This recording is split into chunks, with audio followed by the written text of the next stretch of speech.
Dang, I think we might have actually gotten started the fastest and easiest I have in a while. Give me a second. Obviously, I've got to do my normal sound checks. Looks like we're all working.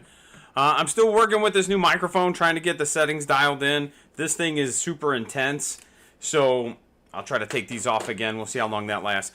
But this microphone's super intense, so I'm sorry if you're getting a lot of feedback or background noise. That's not intentional. It's mostly just I'm still trying to dial in the settings on it. Like, this thing picks up a fan in the next room, and I've got a filter around it and everything, so as the title of the video suggests, we are going to talk about, let me do a little test on the chat here, but we are going to talk about Stormcast Eternals. We already did our Sylvaneth. Chat looks like it's working.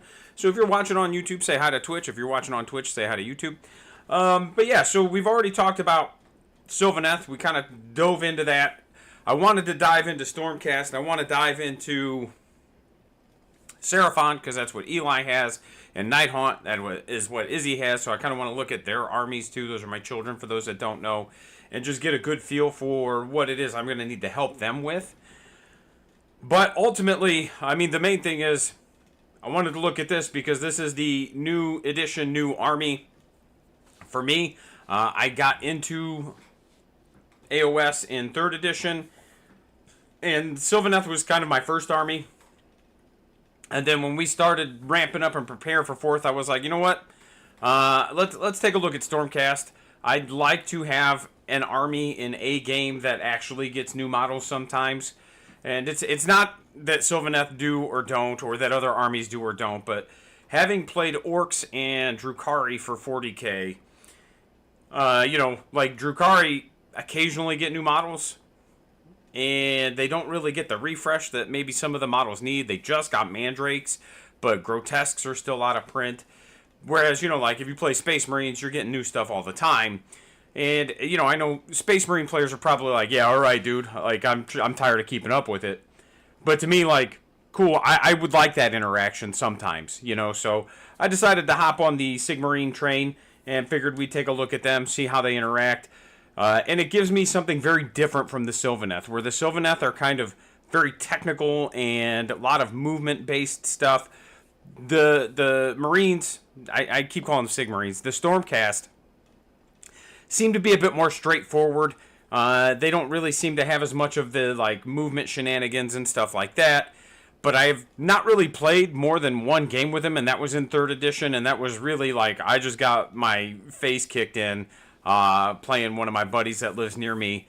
So it's one of those like, this will be from the ground up, starting from zero effectively. So I'm going to go into this with a very unbiased opinion because I don't have a history with this army. So it's not like I'm going to look at this and be like, well, this is better in 3rd. And that's honestly one of the best things I have, is a fairly fresh perspective on AoS. While I did play in 3rd, I didn't play a ton. So a lot of this stuff is just like, yeah, okay, I know kind of what they did, but this is all going to be effectively new to me. Sorry for the long intro, and sorry for the big delay in between videos. We had some inclement weather. If you live locally to me, you know what I'm talking about. I live in Porter County, Indiana, which, for those that don't know, is not too far off of Lake Michigan in northwest Indiana. And we had probably a series of tornadoes, but a really bad storm blow through here 2 or 3 days ago. A big chunk of my fence was ripped out of the ground. And, like our 250-pound cast iron patio table was flipped over. And, a tree literally like 10 feet from my car was toppled over and landed on a neighbor's garage. So stuff got really torn up. We've been without power for about 48 hours. We just got power last night, so it's actually probably closer to like 54 before we had power. But we just got power last night. I've been doing cleanup and stuff like that. So this was my first chance to really sit down and get a video going. So I just wanted to make sure I, said, hey, I'm sorry. This is what the delay has been. One other thing, Again, sorry for the long intro, but I want to give a shout out to Military Gaming Command. I know I used to bring them up a lot, and I haven't lately, and that has nothing to do with them or anything. It's just been the last few months. I've had a lot going on between trying to finish up college and grinding out a bunch of work for Games Workshop and trying to organize different communities and leagues and stuff like that. And so I've kind of let some things fall through the cracks. And that's on me. So I do want to give them a shout out. For those that don't know, they are a nonprofit organization that uses, they focus on video games, but they use gaming to support veterans, whether it's going to, hospitals like Walter Reed and taking, wounded soldiers or sailors or whatever, switches or video games or anything to help aid in their recovery process. They've built a large veteran-based community on social media that's always there to kind of help and support each other. And their admin team is just fantastic, so I do want to give them a shout-out. There's a link in the description. I might still have it here. Let's see. Boop. Nope. I'll put it in chat, too.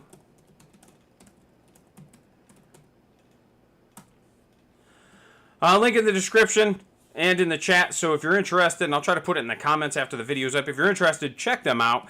Donate. Give them, even if it's just $1, just something to kind of help them and help further the cause. I do donate to them also. So again, it's a cause that I believe in very strongly as a veteran myself. I wish I had had something like this to kind of help me through my period after getting out of active duty and transitioning into being a civilian. And I'm just super glad that, the guys that came after me, and some of them are probably about my age, but the guys that came after me, they're just smarter than me, and they're just doing a great job of trying to take care of each other, and that's awesome. And gals, sorry. And for those that don't know, when I was in the military, it was only guys in the infantry, so when I refer to military people as only guys, it's just because that is my experience with the Army. It's basically just all men in my head because that's what it was when I was there, because yes, I'm that old. So that's my spiel. Thanks for sitting with me. Let me get a timestamp on this real quick. Wow, that was a big one. I'll make sure I fix that in the, I'll put a comment down there too so that you guys can skip that if you want to. So Stormcast Eternals. Hell yeah, brother. Like I said, for me, this is the army I wanted to get into so I can make sure I got new models occasionally. Let's see. Battle traits. Stormcast Eternals can use the following abilities. And remember, this is the stuff that you always get, regardless of what your formation is. The Celestial Realm. If there are more friendly Stormcast Eternals units on the battlefield than are set up in reserve, during your deployment phase, you can pick a Stormcast Eternals unit that has not been deployed, and then you can set it up in the Celestial Realm. It has now been deployed. So when you go to deploy your units, basically, if you've got more on the table than and we're going to call it Deep Strike, right? Because, again, coming from 40k, that's the generic term. And probably most Sigmar players have heard that term anyway. So if you have more set up on the table than you do in Deep Strike, you can choose to deploy one of your units in Deep Strike. And that's one of those things that's actually really good because this is kind of a slower army for a lot of units. You're talking about a little bit lower movement compared to things like Sylvaneth and stuff like that. So being able to kind of jump them into Deep Strike and bring them down at different places is going to help your mobility. In your movement phase, you can use Scions of the Storm. You pick a friendly Stormcast Eternals unit that is in the Celestial Realm, aka Deep Strike, and you can set that unit up anywhere on the battlefield more than 9 inches from all enemy units. If I remember right, Sigmar doesn't have the no Deep Strike turn 1 clause that 40k does, and I assume that's going to carry into 4th edition. I have not checked on that, but I will assume that that is going to be the case, that turn 1 you can bring your stuff down from Deep Strike. So, just something to keep in mind. Again, coming from 40k, you've got turn 2 and turn 3. If you don't bring it out by the end of turn 3, they're all just dead. And I believe Sigmar's a little bit more forgiving on those interactions. And then once per battle in your movement phase, and for 1 command point, that's what that little 1 up there means, you can use Heaven Sent. Pick a friendly non-unique Stormcast Eternals infantry or cavalry unit that started the battle with 2 or more models and has been destroyed to be the target. Set up a replacement unit with half the number of models from the target unit, rounding up until more than 9 inches from all enemy units. So you get to revive a unit for once per game. You can revive a unit, and you get half the models you start with rounded up. So again, if you have 3 models, and it has to be infantry or cavalry, if you have 3 models, you can revive them, but you'll get 2 back, and they can't be unique. Let's see. And then once per turn, per army, right? Like, so once per turn, 1 unit in your army can use this ability. You can pick a friendly Stormcast Eternals unit that has not used this ability. And then for the rest of the turn, it gets to add 1 to wound rolls and add 1 to save rolls. So it's the old finest hour heroic action is what it is. It's interesting that this has become just a Stormcast thing. And potentially could be in other books. I don't know.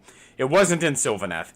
But that's actually kind of cool. You know, being able to still give people their birthday, as we used to call it, right? Like, I'm going to have my best day ever. I'm going to have my birthday, like, literally called it anything but finest hour. And that's one of the things I do love about most of the tabletop games out there is that, you know, Games Workshop, for example, could call it whatever they want to. And it could be a super silly name. But we're going to find a way to just make it dumber and sillier, right? Like, that's just what we do, and I do appreciate that. Battle formations, let's take a look at these. These are, again, coming from 40K. You know, this is kind of like your detachments. So, if you're coming from the background that I have, which is very limited Sigmar, but a whole lot of 40K, battle traits are going to be like your generic, every army gets this army rule. And then your battle formations are effectively going to be like your detachments. So coming from Drukhari, all Drukhari armies get access to pain tokens. And then, do I play Real Space Raid or do I play Sky Splinter Assault? And that's kind of what the battle formations are.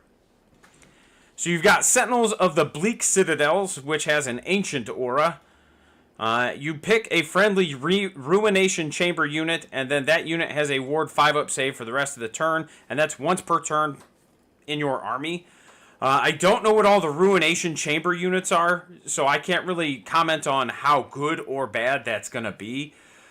Personally, I feel like if you're only able to pick 1 unit from your army and give it a ward save of 5-up, you're probably better off picking one of these other things that affects more of your army, because I just don't think that 1 unit getting a 5-up ward save is worth your army bonus, your detachment bonus, your formation, right? I could be wrong. I'm just looking at that going, man, like, that just seems kind of like a waste when there's probably something that will give you a better bonus across your army. Synchronized Strikes is passive. You can add 1 to hit rolls for combat attacks made by friendly Warrior Chamber units while they are wholly within 12 inches of any friendly non-hero Stormcast Eternals unit that do not have the Warrior Chamber keyword. So this is one of those that's kind of interesting. They seem to work in tandem. You take a Warrior Chamber unit and you take a non-Warrior Chamber unit, and if you keep them close together, the Warrior Chamber unit will get a bonus, whereas the non-Warrior Chamber unit is the one giving the bonus. And again, that's already just, in my opinion, better than the Ruination Chamber 5-up ward, simply because it's not limited to 1. If you have 1 non-hero, non-chamber unit,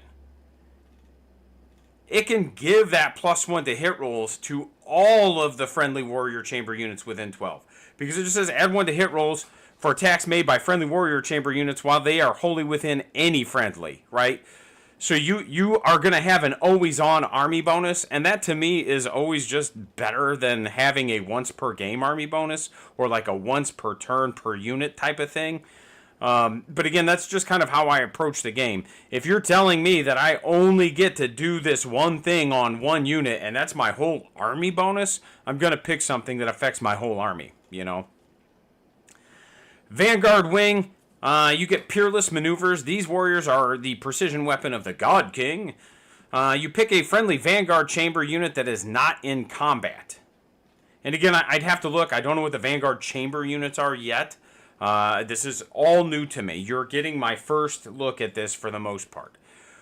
You roll a die, and on a 3-up, remove that unit from the battlefield and set it up again anywhere on the battlefield more than 9 inches from enemy units. And that's once per turn per army in your movement phase. Again, it's not that it's bad. But first of all, it's not even automatic. So once per turn in your movement phase, you can pick one single unit and have a 66% chance that your army is going to do what it's supposed to do. And I'm not saying there's anything wrong with that. I'm just saying my head is looking at this going, it's good, but there's probably just better because of the fact that it's just like, haha, you roll a 1 or a 2 and you don't get an army bonus that turn.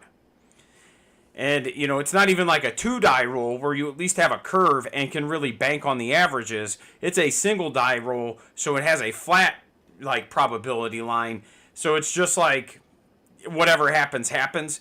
And that's one of those where it's just like, I don't know. I don't hate it. I don't love it. I just feel like, again, there's probably just better options. Pick a friendly Extremist Chamber unit that charged this turn. We're looking at the Lightning Echelon. And on a 3-up, that unit has Strike First for the rest of the turn. Now, this one I would absolutely consider. Again, I'd have to see what Extremist Chamber is.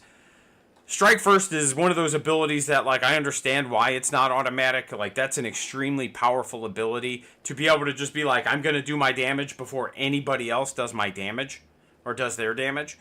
You know, so it's one of those, like, I 100% understand why that's on a 3-up. The teleport being on a 3-up is a little weird to me, especially because they still have to be 9 inches away from all enemy units. So, again, and they can't be in combat. Like, there's a lot of triggers there where I'm like, okay, you can't be in combat. You still got to come up or come down 9 inches from enemy units. And you still have to roll a 3-up. Like, and I have to look and see what Vanguard Chamber units are anyway. Now, what I imagine is going to happen, though, is that when we dig into this, I'm going to look at the War Scrolls. And their War Scrolls are going to be pretty good. Like, I imagine that as we dig through this, Stormcast are effectively going to be what we call a stat check army. And that's going to be one of those where they just have good stats, which is why their army bonus is just kind of meh. And those good stats are going to make up for the fact of a consistent, make up for a lack of a consistent army bonus. I could be wrong, but that's kind of what I'm expecting to see going into this, is that they're going to be, one of those armies that just doesn't get good army rules because the individual units are pretty good. Heroic traits. These are going to be, again, like your warlord traits, your relics, we'll get into also in a little bit. Sorry, I thought I just got a little message on my duder here. Staunch Defender to contest flavor text. While this unit is contesting an objective in friendly territory, add 3 to control scores of all friendly Stormcast units contesting that objective. So, I have to play. I have not gotten a game in yet. I was going to get one in this week, but unfortunately, obviously, life happened, and we lost power, and a whole lot of stuff needed cleaned, like I said. So I haven't even gotten a chance to play. So I don't know how good that is. My head is saying that's probably pretty good. I would be willing to bet that anything that just says all of your units get bonus control isn't going to be bad. Shock and Awe. Each time a friendly Stormcast Eternals unit is set up wholly within 12 inches of this unit using the Scions of the Storm ability, subtract 1 from hit rolls for attacks that target that unit for the rest of the battle round. That's pretty solid. I don't see anything wrong with that. It's one of those where it's obviously going to be better if you end up going first that turn and bring them down than if you go second. simply because it's for the rest of the battle round. So if you bring them down, haha, I'm -1 to hit until the end of my turn, right? If it were to say until your next hero phase, that would arguably be better, simply because then if you go second, you still get to benefit from using that. But again, that's me nitpicking. There's nothing wrong with it.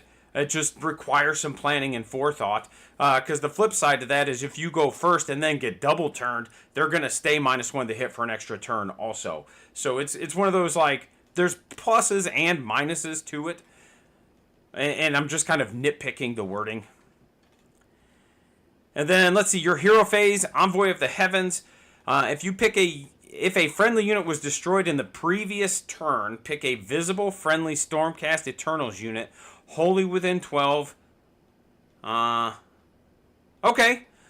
So that's pretty interesting. And there's ways you can kind of make that work for you. Especially, again, like being able to... It doesn't say in your opponent's turn, it just says in the previous turn.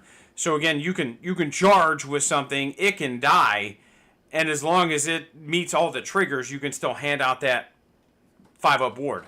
You know, if a friendly unit was destroyed in the previous turn, and that's all it takes is for a unit to be destroyed, and then you can pick one of the units wholly within 12 of the hero that has this, and they get a 5-up ward.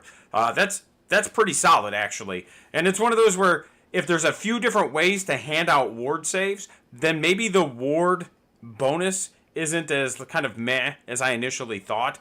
You know, because again, if you can now have like 2 units with a ward save, that's not bad, you know? And then you've got other maybe things that give them out as well. And maybe some of the units just have them baked in. Artifacts of Power.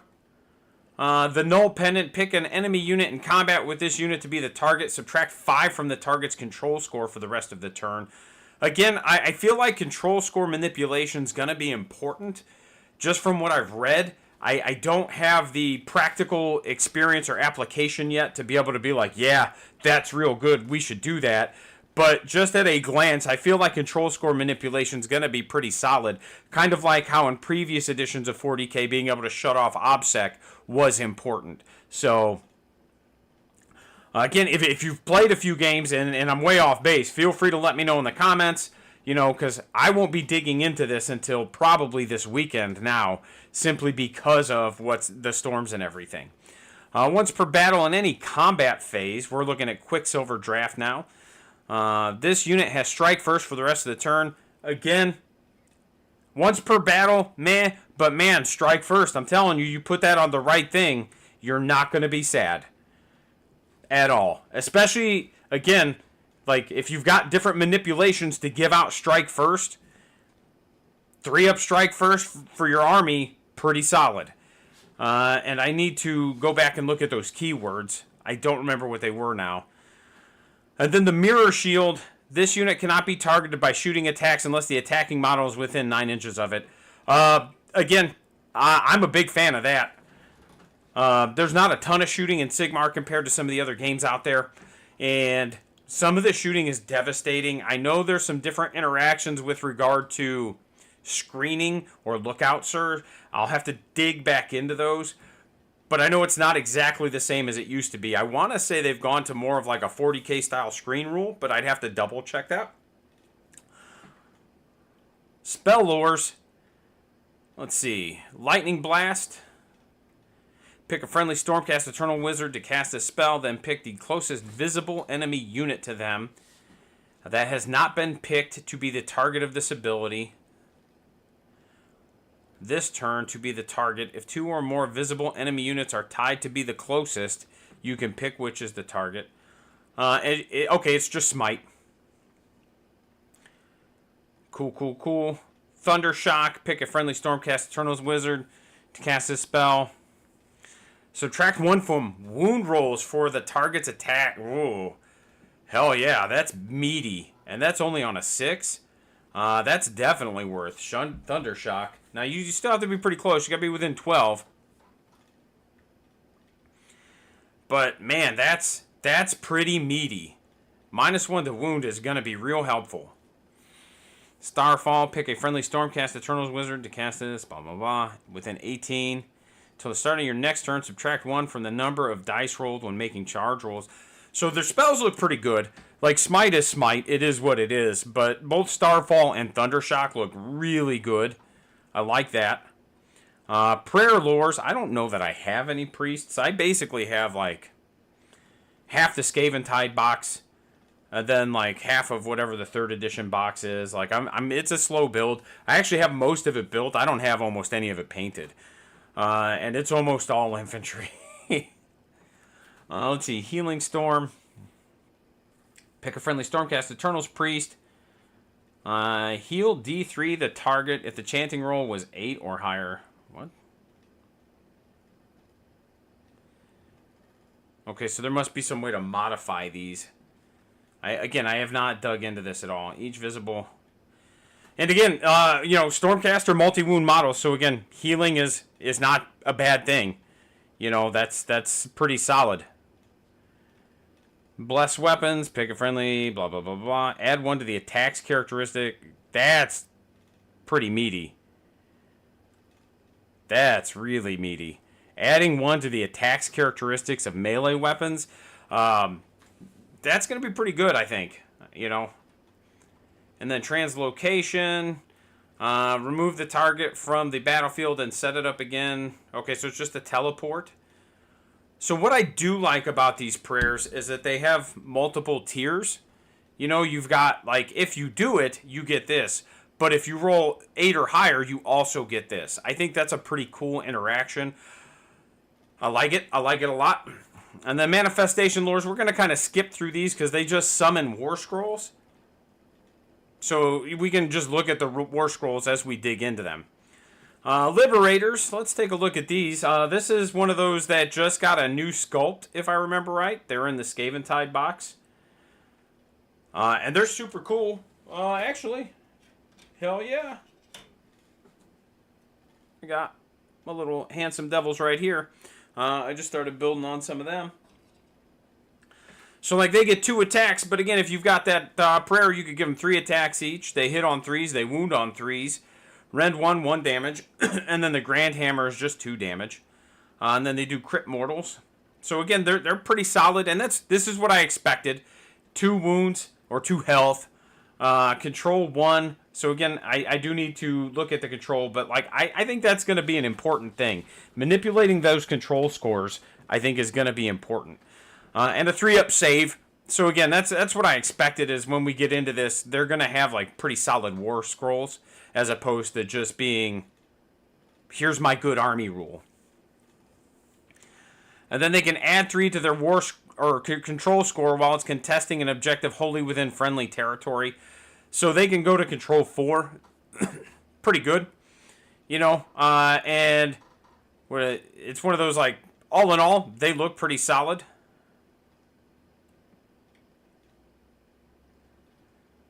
Vanquishers, I don't know what those are. I don't have any of those, I don't think. Those are really cool. That's another thing that pulled me into this army, is that, like, they just have gorgeous models. Vanquishers utilize a stance that allows them to make a flurry of rapid strikes. Add 1 to the damage characteristic of this unit's greatswords for attacks that target an enemy unit that has 5 or more models. Yeah, that's actually pretty good. Anti-infantry, bonus rend, and then double damage effectively against, like, hordes. So these guys are gonna, like, really chew through things like clan rats and skeletons and stuff. So that's pretty solid. I always find it interesting, coming from a 40k background, that higher damage weapons are better for clearing hordes, and lower damage weapons tend to be better for clearing monsters. Whereas in, like, 40k, the opposite is true. It's just one of those, like, I always found that interesting. I'm still trying to decide how I'm going to paint them. I started to do, like, some blue, but I'm actually leaning towards just, like, doing some lead belcher for their armor, and then doing some different things for their cloth. Mostly for speed, if we're being honest. Although I could also do, like, a Xandri Dust. I think that would look really good. Like, everybody having a tan armor. I love that color, though. I'm like the beige of humans in some ways. Vindictors, those are the Spear Boys, right? Yep, these are the ones that came in the Dominion box, too. And again, you see, like, most of their attacks are just all the same, right? Though they have anti-charge +1 rend, so that's actually pretty good. Give me a second. And then if this unit did not charge this turn and is in combat with an enemy unit that charged, on a 4-up they get strike first. So yeah, okay. Sorry. Rest of the turn. So that's pretty solid. Again, like, multiple ways to get strike first, and I bet there's going to be a few other units that have that. Celestant Prime, the Hammer of Sigmar. See a hero. Yeah. And he flies. I don't know what that dude is. Comet Strike, so he's got a shooting attack. Each time this unit attacks with its Comet Strike Scepter, if it scores a hit, it just does D3 mortal wounds. Okay, so that's, yeah, like the old troll attacks and stuff like that. And it hits on a 2, so that's pretty solid. Which means you'll roll a 1. And then he's got Galmaraz. Okay, so he's pretty spicy. And then once per battle, if he's in the Celestial Realm, you can subtract the current battle round number from 10 to determine this unit's strike zone. Okay, so I'm going to have to look into this. Gardas Steel, so I don't know what... Oh, it's that dude. I don't think I have him, but he's kind of neat looking. If this unit charged this turn, for the rest of the turn, you can give a 5-up ward. So, okay, yep, so there we go. That makes much more sense. You have a lot of different ways to give out these wards, so being able to pick one unit to give out a ward is actually pretty good, because it won't just be, here's my one unit with a ward. You're going to be able to, like, bounce them around. And then once per battle, they can add one to charge, add one to the attacks. That's pretty spicy. They got to be right next to him, but that's pretty spicy. I like it. The Knight Arcanum. Okay, I do have this duder. I think I have a few of him now. He gets to add one to casting rolls for this unit when it uses a summon ability, and one to banishment rolls. Enemy manifestations. Okay, blah, blah, blah, blah. And he's got a 4-up against manifestation. So he's a summoner, which is cool. Like, that's pretty dope. To have a dedicated summoner type of dude who, hey, I just do better when I do this. This is one of the dragons. I'm not going to spend too much time on this, mostly because I don't know anything about it. I've only played against them, and it was one game, and I think I got tabled in 3 turns because it was like my first time playing against it, and I had no idea what to expect. Knight Judicator. Okay, so he's the bow dude. I don't have any of these, but 3 attacks. So the shooting is pretty good. 3 attacks, 3s, rend 2, damage 3. Like, those bows are gonna, like, do some work. His Warblade is what it is. It's nothing crazy. And then this is their tokens. If this unit was not set up this turn, roll a die on a 1, remove on a 2. When any of this unit's Gryph-hounds are next to an enemy unit, add 1 to hit rolls and wound rolls for this unit's shooting attacks. Okay, so it just gives you an ability to kind of like be more accurate. And if the enemy unit is destroyed or removed from the battlefield while the Gryph-hound is next to the enemy unit, the Gryph-hound goes back to this unit. Okay. Knight Questor. Dude kind of has the old Conan head, or like the old barbarian from Hero Quest. Anti-hero, so he's just like a hero killer. Heroic Retribution, pick a friendly Questor soul, blah, blah, blah. Okay. And really, I'm just kind of cruising through to look at things that I know I have, or I at least know. Which is, again, going to be a short list. But, I think, I don't know. The Banner of the Reforged, declare D3 Stormcast Eternals units. I do have him. within 12 inches of this unit to be the target's. Add 3 to each target's control score for the rest of the turn and heal D3 each target. Okay, again, probably going to be important to be able to manipulate control scores, and being able to heal them is going to be helpful. So I see this guy probably being pretty solid. And he's not terrible with 4 attacks and 2 damage. Like, he's not bad.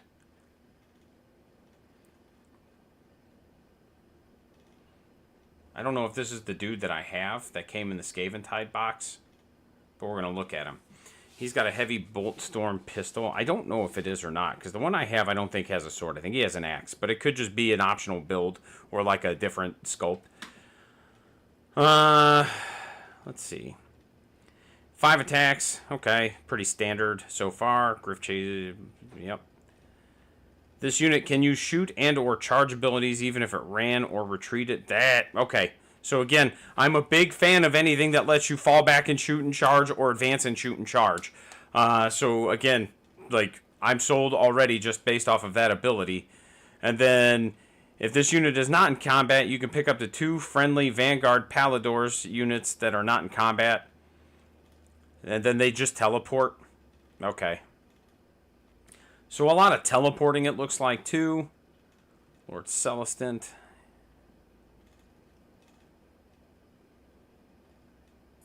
I don't know what that is. That's kind of a cool model. Boop, boop. Bastion Carthalos. Dude, my phone is going ham. I need to turn off my notifications. I think I have one of these dudes. He's got a Blessed Warhammer, 4 attacks, 3s and 3s, crits, auto wound. He's got a Gryph-hound. This unit's Gryph-hound is a token. He has a 5-up ward while it's on the battlefield. And if you make an unmodified save roll of 1, you remove the Gryph-hound after the attack ability has been resolved. The damage point is still inflicted. Okay. Guided by Lightning. Pick up the 3 friendly Stormcast Eternals units wholly within 12. Ooh, wait a second. Pick up the 3.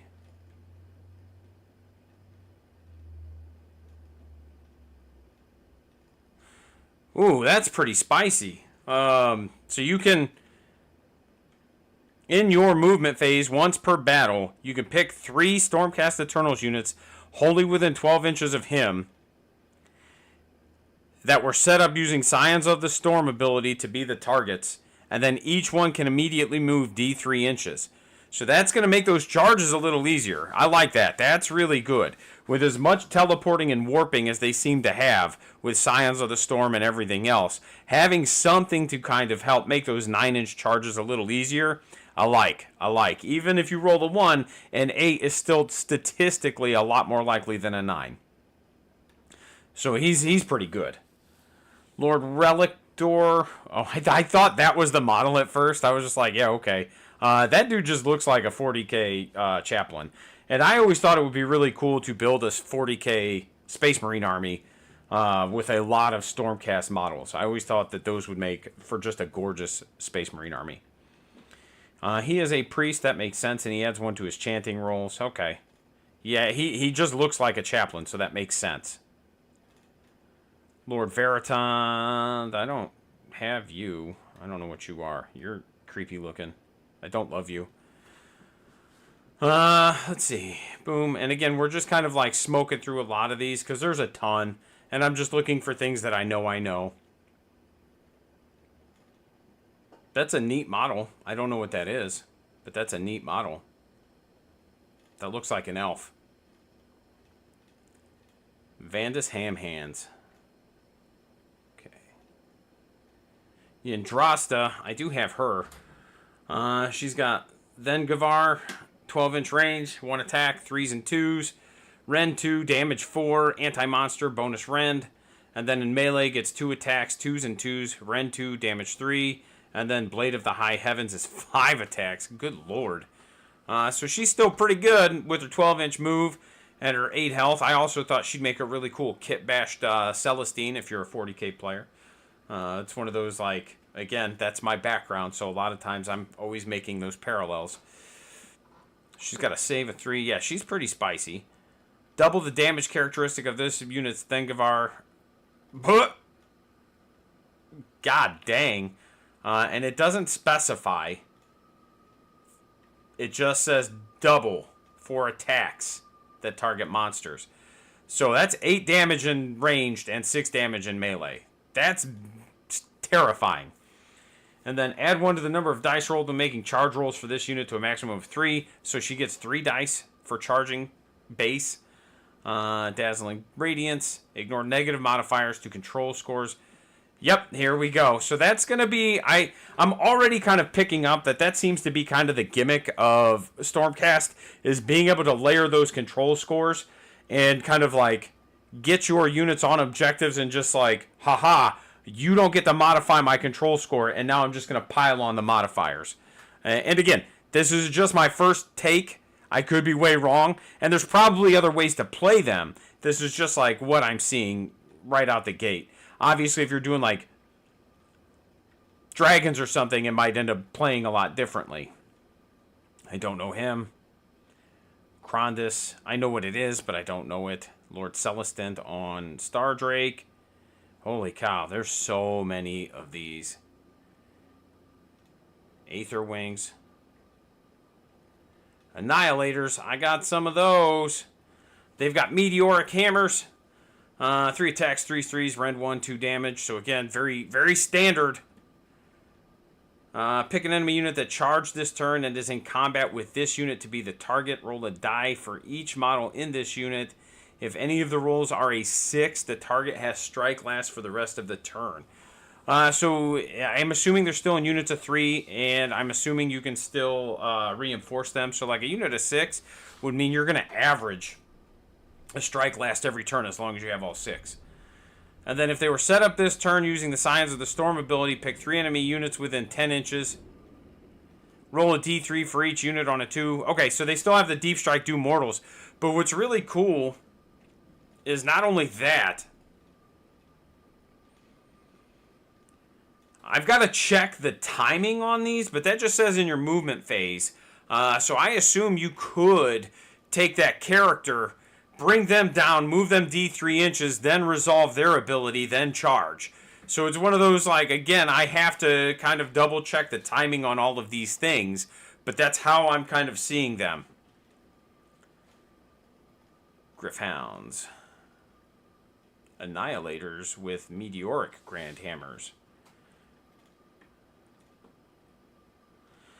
If this unit charged this phase and it was an unmodified 8 or more, you can give the unit you charge strike last, and then they do the Blazing Impact.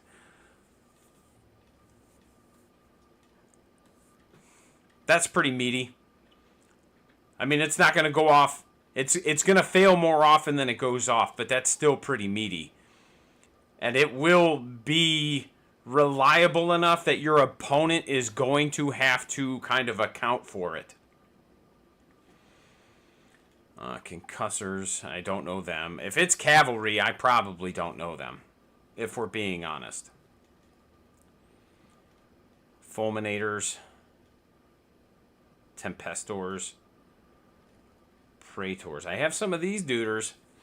3 attacks, 3... Yep, so again, very, very standardized. Most of their melee weapons seem to just have the same profile. Oh, I forgot about this. While this unit's soul bonded charges within this unit's combat range, both that unit and this unit get a ward 5. So again, there's a lot of access to ward saves. So yeah, so taking that as a army bonus isn't necessarily the worst idea, just because it'll help you shore up any units you have that don't necessarily have it. Okay, so these are the new sculpts that were just in the Scaventide box, and these things are absolutely fucking gorgeous. Sorry for the language, but they're beautiful models. I love them so much. The Stormcall Javelin is a single attack, 3s and 3s, rend 1, d3, so again, not terrible. It's not something you're going to necessarily rely on for consistent damage, but it's pretty good. And then in melee, it's basically the same thing, but it's 1 damage instead of D3. But then if you charge with them, they get bonus damage.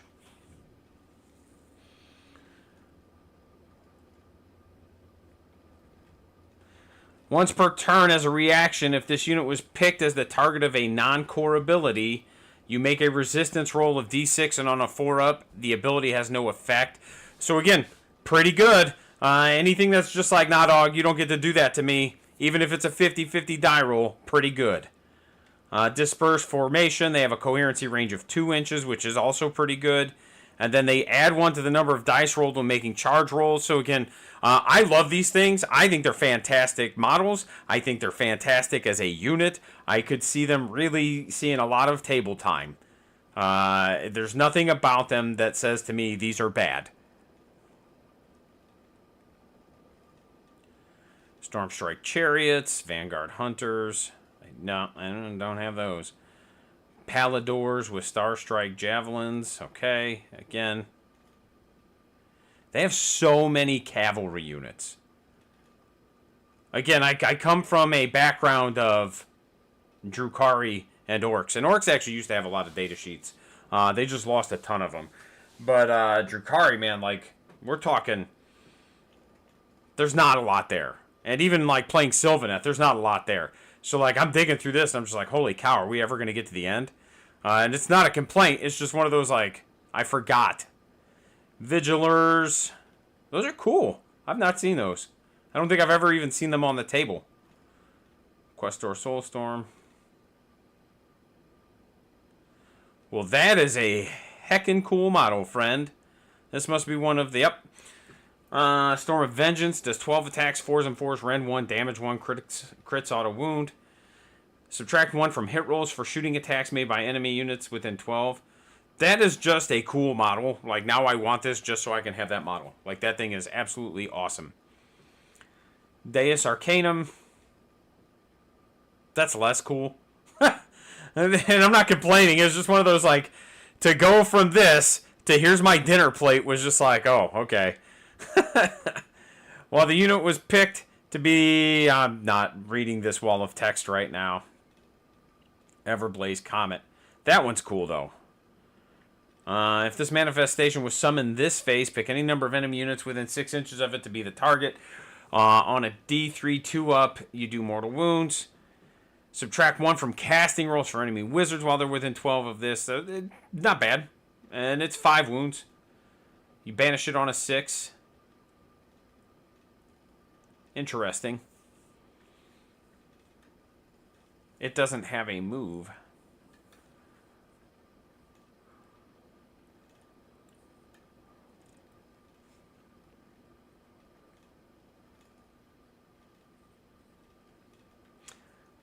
I have to decide if I'm going to repaint my dudes that I've airbrushed blue. I'm leaning towards doing it. Either green or Xandri Dust. If you've got some thoughts on it, let me know. I'm not the world's best painter, so I'm always open to like suggestions. I'm leaning towards either Xandri or Death Guard Green, though. Death Guard Green is such a nice color when it's like highlighted well instead of made to look all nurgly and dirty. And this is all Spearhead stuff. So, I mean, again, I know we blew through a lot of stuff here. And I'm sorry for that. But again, I just wanted to look at the things that I knew and kind of talk on them. Overall, I think the Stormcast looked pretty solid. You know, again, the only thing I really have to directly compare them to right now is the Sylvaneth, because that's the only thing I've really read through. But again, they look pretty solid, and I like their data sheets. I will have a much better opinion on them after this weekend, because I'm either going to be playing a quick intro game with my daughter. Well, I'm definitely going to be doing that, but I'll also hopefully be getting some games in with some of the local players. So, I will kind of do a recap on my thoughts of AoS as a system after that. And then if... I don't know if I'll play my Sylvaneth or if I'll play my Stormcast when I play this weekend, but whatever I play, I will give a much more like, hey, this is how I think about this. Before we take off, again, big shout out to Military Gaming Command. Thank you guys. Appreciate everything you do. I know I'm behind. I owe everybody a Fallout video. I'll probably be going live for that tomorrow morning. And we're going to talk about Scavers and their role inside the Fallout gang. Next week, we will be doing another Old World Alliance Blood Bowl video, most likely. And I will be, like I said, kind of looking at some other games. Most of my videos are probably going to be live for a while, simply because of time. It takes me less time to prepare my live video and then get on and talk about what I need to talk about, rather than having to go through and edit everything after the fact. And it allows me to interact with you a lot more directly as well. So again, look forward to, probably until I graduate in December, a good bulk of my videos end up just being live streams as opposed to pre-recorded and edited. And, that is what it is, but that's the way it's going to end up being for now, simply due to time constraints. And a lot of it is like the current class I'm in. I've got to read 2 history chapters a week, and I'm constantly doing tests and quizzes, and then I've got a 5-page paper to write this week. So it's one of those, like, it's just going to allow me to keep up on my workload. Like, I'm going to get off of this stream, and then I'm going to go do my history work, and then I have to go pick up the old lady from work because I had to drive her because my car was blocked in. So it's one of those, like, until I graduate, we're going to be doing a lot more live streams. Hopefully you are all going to be here along for the ride. And again, I want to thank everybody that's been watching, because we hit monetization. YouTube is now paying me. I really appreciate the subscribers. I appreciate the views. I appreciate everything you all have done to help support me. So again, big thanks to my patrons, and a big thanks to my YouTube subscribers and everybody else. And a big thanks to everybody who's just watching the videos, because even just watching the videos helps me out. So thanks a lot, guys. Next week, we will look at probably Seraphon or Nighthaunt. Good chance it's Nighthaunt, since I'm probably playing against Nighthaunt this weekend. And then we'll do our Fallout video tomorrow. We'll